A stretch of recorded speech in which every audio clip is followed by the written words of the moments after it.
começa o seu interesse pelos psicodélicos? No final da adolescência eu passei a ter interesse no assunto. Me lembro de ler alguma coisa na revista Planeta. Mas isso estava completamente fora do debate público, né? Aí no início da idade adulta eu tive uma primeira experiência com cogumelo. E foi muito transformadora. A partir dali eu passei a ter um interesse, digamos, como biólogo, né, um interesse científico. A primeira foi muito forte e a gente sabe hoje em dia, está bem mensurado pela ciência acadêmica, universitária, aquilo que as ciências indígenas já sabem há bastante tempo, os psicodélicos são poderosos antidepressivos.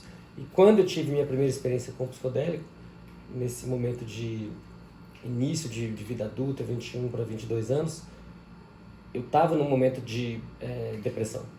E talvez o meu único momento de depressão, assim, não foi na época diagnosticado clinicamente, mas eu acho que passaria nesse critério, que eu tive na vida. E tive uma melhora abrupta logo após a experiência com o cogumelo. Uau! Você acaba de retornar de um congresso indígena de ayahuasca. Pode me falar um pouquinho sobre ele? Como foi essa experiência? Foi muito complexo. Eram dezenas de etnias diferentes da Amazônia Ocidental, sobretudo, mas havia representantes de indígenas do México, até mesmo do Canadá, e um monte de gente branca de vários tipos, brasileiros e estrangeiros. Foi muito complexo e interessante. Foi uma oportunidade de grande aprendizado para mim. Quem estava lá chegou como? Assim, como que foi essa organização desse evento? As pessoas foram por avião até perto. Não, assim, mas eu digo assim, teve uma divulgação, qualquer um podia participar? Não, foi extremamente bem escolhido lá. A organização escolheu a dedo as pessoas que participaram. E foi um congresso, uma conferência indígena, já a 4ª conferência indígena, e a quase totalidade das pessoas que falaram era indígena. Teve sessão de ayahuasca lá? Sim. Você participou de alguma? Sim. E como foi? Foi bastante importante, interessante. Foi muito bonito. À noite, depois que eram feitas cerimônias desses diferentes povos ayahuasqueiros, cada povo cantava suas canções e depois havia um momento em que todo mundo cantava ao mesmo tempo. E teve um tema que perpassou todo o congresso, um tema que se impôs? Vários temas, muitos temas. Foi bastante complexo, mas eu acho que o tema central é a apropriação cultural da ayahuasca por não indígenas. E as tentativas de patentear já houve no passado e atualmente já está acontecendo. A gente vive uma crise muito grande de apropriação cultural de conhecimentos de povos originários. A ayahuasca hoje é um assunto extremamente interessante culturalmente fora do ambiente indígena e, infelizmente, assim como aconteceu com tantas outras descobertas de povos originários, existe essa apropriação que ela não só para investigação científica no âmbito da universidade ou da academia, mas é também no âmbito do capitalismo, no âmbito da transformação dessas medicinas sagradas em alguma mercadoria. E é um processo em curso, com bastante tensão e eu diria, num equilíbrio dinâmico que tende ao desequilíbrio, porque os indígenas não estão aceitando essa situação. Depois de muito demonizar os psicodélicos, o capitalismo resolveu endeusá-los, resolveu monetizá-los. Então existe um boom de interesse não só sobre as substâncias psicodélicas clássicas, mas também sobre a cannabis, com o objetivo de lucrar mais. E isso é uma coisa que precisa ser discutida, porque a expansão de consciência que essas substâncias propõem não é sobre o Deus dinheiro. A medicina, de maneira mais convencional, ela utiliza muitas sabedorias que vêm lá da floresta, historicamente. O curário foi assim, e isso vale para muitas das substâncias que são vendidas nas farmácias. No caso específico dos psicodélicos clássicos, a medicina está muito menos interessada nas composições complexas, como no chá da ayahuasca, do que em substâncias puras, que permitem mais controle não só dos efeitos, mas também o controle da parte da mercantilização. O Brasil tem ocupado um papel importante nessa renascença psicodélica, apesar de a ciência brasileira estar numa crise sem precedentes, né? Não acredito que seja possível imaginar que o Brasil continue a participar dessa renascença psicodélica sem uma mudança profunda na política de fomento científico no Brasil, para toda a ciência. Não estou falando especificamente desse setor, que é bastante restrito em comparação com a ciência toda. E como você vê os desafios para o reconhecimento dos direitos dessas populações tradicionais?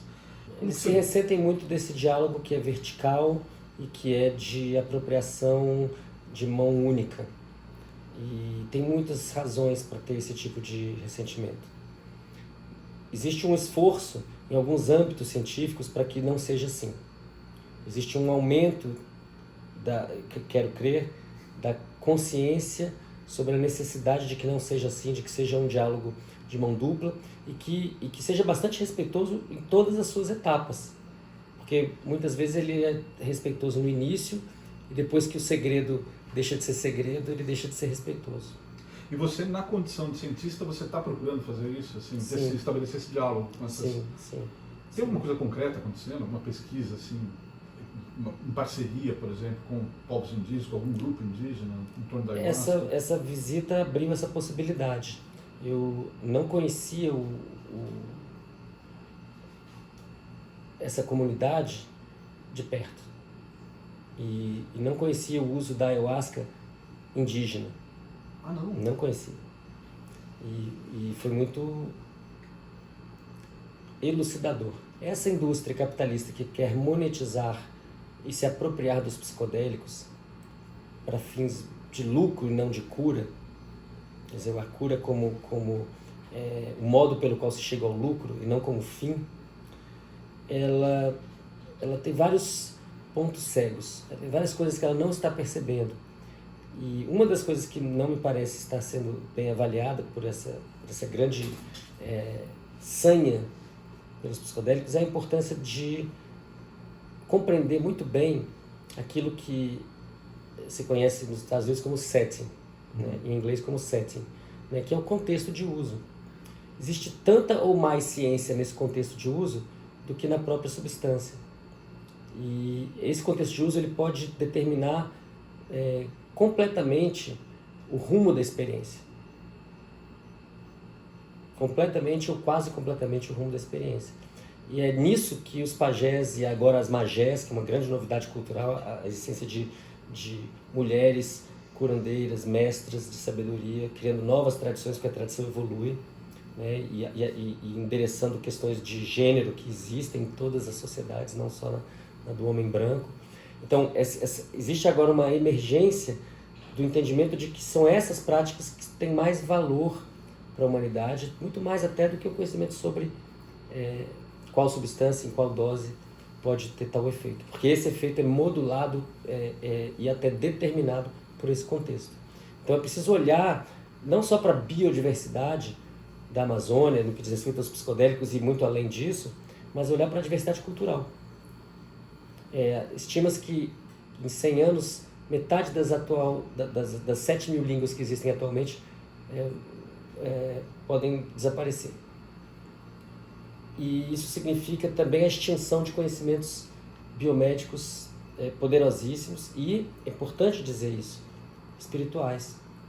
O espírito, a existência do mundo espiritual é um fato. A gente pode discutir sobre qual é o corpo desse espírito. Se é um corpo dentro do nosso corpo ou não. Essa é uma discussão muito, muito interessante. Mas que os espíritos existem e se manifestam, são importantes, é um fato. E que também a falta dele, com toda a depressão, o achatamento da experiência imaginal, né, a depressão e o próprio aumento dos suicídios, isso também é um fato. Eu comecei a minha pesquisa com psicodélicos em colaboração com o meu querido colega e amigo de toda a vida, o Draulio de Araújo, aqui do Instituto do Cérebro, e que é, na minha opinião, hoje um dos maiores, os mais importantes especialistas em ayahuasca no mundo, e em psicodélicos de maneira geral. Esse trabalho que a gente fez juntos começou em 2006 e foi publicado em 2011. E foi o primeiro a mostrar, usando imageamento por ressonância magnética funcional, o que acontece no cérebro de uma pessoa que está sob efeito de um psicodélico clássico, no caso a ayahuasca, quando ela está tendo visões. A gente descobriu nesse estudo que existe uma forte ativação das áreas visuais do cérebro, aqui na parte de trás, de áreas ligadas à memória, numa parte mais temporal, e também de uma região ligada à intenção, uma parte mais frontal. E essas palavras, visão, memória e intenção, são profundamente importantes no mundo xamânico, tem uma ressonância direta com pessoas que fazem esse tipo de trabalho. De lá para cá, muita coisa aconteceu, o Draulio avançou muito na vertente mais biomédica, investigando depressão. Eu tenho investigado outras questões ligadas ao aumento da capacidade cognitiva induzido por psicodélicos, especificamente no caso do LSD, isso em seres humanos, em ratos, em colaboração também, uma forte e estreita colaboração com o laboratório do professor Stevens Rehn, da UFRJ Idor, também um querido amigo, do professor Luiz Fernando Toffoli na Unicamp, as equipes, muitas estudantes e muitos estudantes de mestrado, doutorado envolvidos nesse projeto, pós-docs também.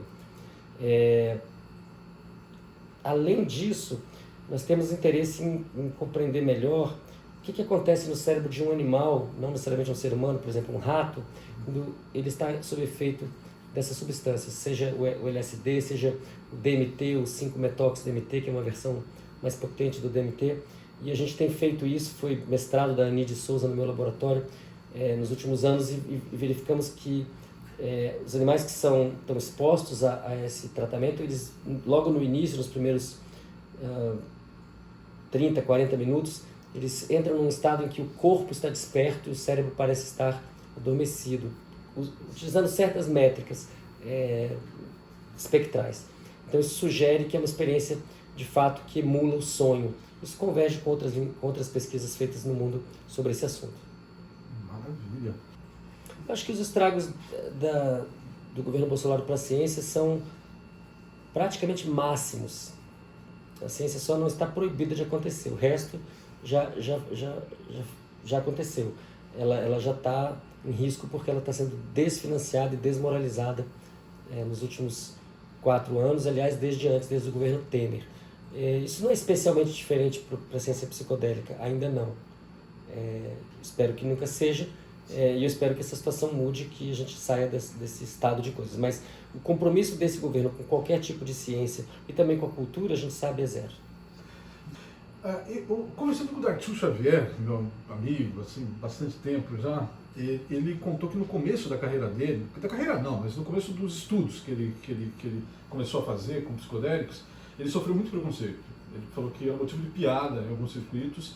Ainda existe muito preconceito entre os cientistas? Não, muito diferente. Dartiu é um pioneiro que enfrentou um ambiente intelectual extremamente empobrecido sobre esse assunto. De lá para cá, muita água passou embaixo da ponte, e no âmbito científico as pessoas não fazem nenhuma piada. É um assunto muito sério, e publicações nas melhores revistas do mundo. Isso é uma coisa que está transformando a psiquiatria rapidamente, e é levada muito a sério. Mas ainda há resistência, né? Em alguns circuitos mais conservadores. Por exemplo, entre os médicos. Mas, por exemplo, não estão bem informados, muitas vezes. Também. Mas quando estão bem informados, médicos ou não, compreendem a importância dessa discussão. A situação que o mundo vive é muito estranha, porque foi inventada a proibição de certas drogas, e é interessante, as drogas que foram proibidas, tanto os psicodélicos clássicos quanto a cannabis, são substâncias que produzem novos neurônios e novas sinapses. Então essas foram proibidas, mas aquelas cujo abuso pode levar à destruição de neurônios, tipo álcool, foram glorificadas. Então, esse século XX foi muito difícil, do ponto de vista de unir ciência de boa qualidade e medicina de boa qualidade, se a gente pensar na regulação das drogas. No século XXI isso vem mudando rapidamente, mas a gente sofre os efeitos dessa retirada desorganizada dos proibicionistas. Então, os Estados Unidos inventaram a proibição, já estão saindo dela. O Canadá também, a Alemanha também, Portugal também, a Europa em geral. E países como o Brasil, muitas vezes ficam pagando o pato dessas decisões equivocadas por um tempo muito longo, porque os preconceitos permanecem, o pânico moral permanece. Um cientista que esteja nos Estados Unidos ou na Europa e queira trabalhar com psicodélicos clássicos ou com canabinoides, substâncias presentes na maconha, tem muito mais facilidade para adquirir essas substâncias a um preço muito menor e muito mais rápido do que no Brasil. Teremos terapia psicoterápica? Isso é uma coisa que uma pergunta que me fazem, às vezes quando eu publico reportagem, quando teremos no SUS? Teremos? Você vê um futuro em que terapias psicodélicas sejam oferecidas no SUS, por exemplo? Eu acho que esse é um movimento planetário, acho que vai nessa direção também, mas acho que existe ainda muito conhecimento que precisa ser sistematizado, organizado, mensurado, para que a gente compreenda as implicações de tudo isso. Eu me pergunto quanto tempo a gente vai demorar para medir de maneira bastante convincente a eficácia de um tratamento num contexto hospitalar, num contexto ritual ou num contexto natural. Essa é uma pergunta importante que engloba as ciências biomédicas, a antropologia e os saberes dos povos originários. A própria ideia de que a cura é algo que é construído entre paciente, planta de poder e pajé, que é uma ideia muito evidente na cultura dos povos originários, ela não está bem absorvida ou bem debatida. É uma lição pouco aprendida no âmbito da ciência biomédica. Existe uma certa arrogância e ingenuidade de achar que séculos e talvez milênios de conhecimento ancestral podem ser simplesmente liofilizados, extirpados de qualquer tipo de contexto cultural e utilizados como qualquer substância. A própria ideia de que a pessoa pode chegar à saúde através de uma pílula e não através de uma mudança na forma de vida precisa ser posta em xeque. Eu acho que nós não estamos sendo pautados pelo norte global, até porque o interesse pelos psicodélicos no Brasil ele começa justamente em torno da ayahuasca, que é ameríndia, que foi descoberta pelos indígenas. E depois foi se expandindo, mas se a gente olha para as substâncias químicas, para as moléculas contidas nessas preparações, a gente encontra substâncias semelhantes à serotonina, o que envolve o metabolismo da serotonina, como é o caso do MDMA. Eu não vejo contradição nenhuma, pelo contrário, acho que o Norte Global gostaria que nós não participássemos disso. Não acho que valorizem especialmente a nossa participação que vai a contrapelo, que vai na contramão do que seria o comum, né, de ser uma ciência subordinada ou enfim, que vem a reboque. Acho que não é o caso, acho que é o contrário, é a tentativa de realmente participar da fronteira do conhecimento a nível internacional de muitos pesquisadores e pesquisadoras atuando no Brasil, brasileiros ou não. Me ocorre pensar na Isabel Wissner, que é uma pesquisadora importante alemã, que está radicada no Brasil fazendo esse tipo de pesquisa. Ou na Fernanda Palhano Fontes, também essa brasileira, fazendo pesquisa importante, radicada no Brasil. Duas mulheres cientistas jovens que estão participando do contexto internacional, focando tanto nas substâncias mais complexas e que tem contexto cultural indígena, quanto nas substâncias psicoativos isolados ou sintetizados em laboratório. Agora, o Brasil tem a sorte de ter a floresta amazônica, que é a maior riqueza que o planeta possui do ponto de vista da diversidade biológica e cultural. E o Brasil, por causa disso, há muitos anos, tem o benefício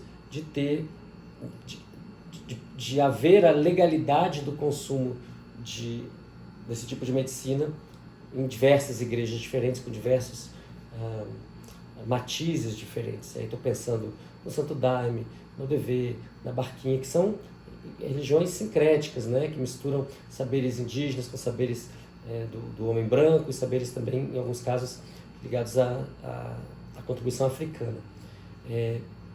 Me parece essencial que a gente olhe para isso como algo relevante para quem está nas cidades, para quem está doente, para quem está deprimido, mas que a gente também olhe para a fonte desse conhecimento que é indígena e dos saberes que muitas vezes foram reduzidos, né? E que, portanto, perdem sua potência e nós também perdemos em respeito e em reciprocidade com essas fontes de saberes. É preciso uma mirada muito complexa e holística para tudo isso, e mantendo a clareza de que a fonte desse conhecimento está viva, tem nome e sobrenome e, em geral, a gente está falando de povos da Amazônia Ocidental que, nesse momento, estão muito organizados e conscientes da necessidade que tem de conduzirem esse processo e não serem conduzidos. Uhum. Ainda dentro desse tema, uma pergunta mais didática assim, sobre isso, porque são substâncias que foram proibidas durante décadas, e continuam, aliás, né? O que desperta novamente o interesse dos cientistas e o que faz essa renascença psicodélica acontecer? Por um lado, os efeitos absolutamente impressionantes, impactantes, poderosos dessas substâncias, não apenas na produção de novos neurônios, de novas conexões entre neurônios e na regulação metabólica, mas de fato, bem-estar humano. Os efeitos são poderosos e, portanto, precisam de uma compreensão profunda.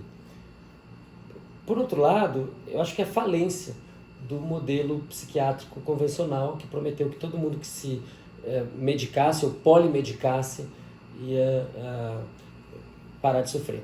Isso não é verdade, porque o sofrimento não é causado simplesmente pelos níveis, por exemplo, da serotonina. Isso é um modelinho muito simples e que não é verdadeiro. As pessoas não ficam deprimidas porque estão com a serotonina baixa. Elas podem ter serotonina baixa e estarem bem, ou terem a serotonina alta e estarem mal. A felicidade ou a não felicidade tem a ver, a depressão ou a não depressão tem a ver com vínculos ou ausência de vínculos. A serotonina tem a ver com isso, tem a ver com humor, claro, mas de uma maneira muito mais complexa do que essa que foi vendida para monetizar saberes. E essa falência, ela clama por outras soluções. Agora, essas soluções não são simplesmente a substituição de umas substâncias por outras. É preciso mudar o modelo. Né? Nesse outro modelo, o que é mais importante é o vínculo terapêutico, seja com a psicóloga, a psiquiatra ou a magé. A tua experiência com os psicodélicos fizeram você mudar a sua concepção de vida, morte? Eu queria saber como que você lida com essas questões, espiritualidade, religião, e, por exemplo, se você acredita em vida após a morte, e se os psicodélicos tiveram um papel nessa concepção sobre isso.